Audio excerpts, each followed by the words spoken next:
Bonjour, bon matin. Ben, il faut quand même que tu me vois comme il faut. Oui, c'est bien Chantal Roberge. Je continue ma petite série.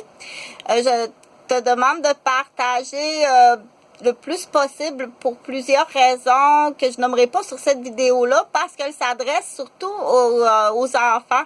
Donc, tout à la fois, bonjour à Pétule, tout à la fois, les parents peuvent l'écouter, les grands-parents, les éducateurs, les directeurs des patients, des clients et les enfants.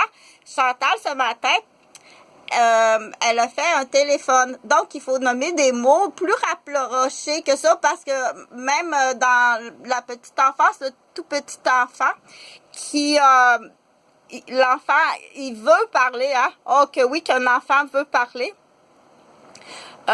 Et là, si il reconnaît pas des mots comme gâteau, chapeau, qu'il connaît, assez rapprochés dans la séquence du temps, il peut être découragé, il peut être triste, il peut être, il peut décrocher, avoir un déficit d'attention à la longue.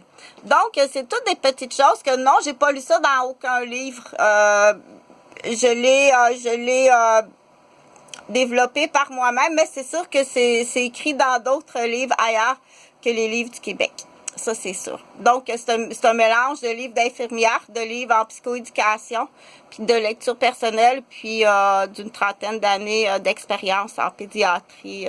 Pédiatrie à l'hôpital, pédiatrie à la garderie, pédiatrie à domicile, pédiatrie sous tout terrain.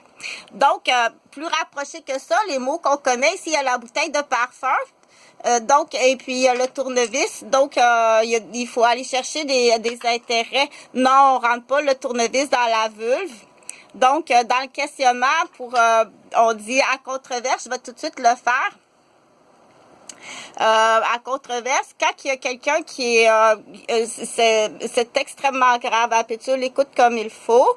Donc, aliéner un enfant, questionner un enfant qui est à l'âge de répéter la dernière syllabe dans l'exemple. Je l'ai appelée Coralie. Pourquoi Coralie? Parce qu'elle est assise sur sa baguette magique. Ça non plus, on rentre pas ça dans elle est assise dans son corail. Ici, quand on parle à Coralie, à cet âge-là, qui est tout à fait naturel, elle va répéter la dernière syllabe du mot. Mais cela, comme j'ai expliqué hier, ça veut pas dire que la compréhension s'arrête à mi. À mi. Donc, dans un exemple, là, plus en tant qu'adulte, tu dois retenir, oui, je vais faire les deux lapins.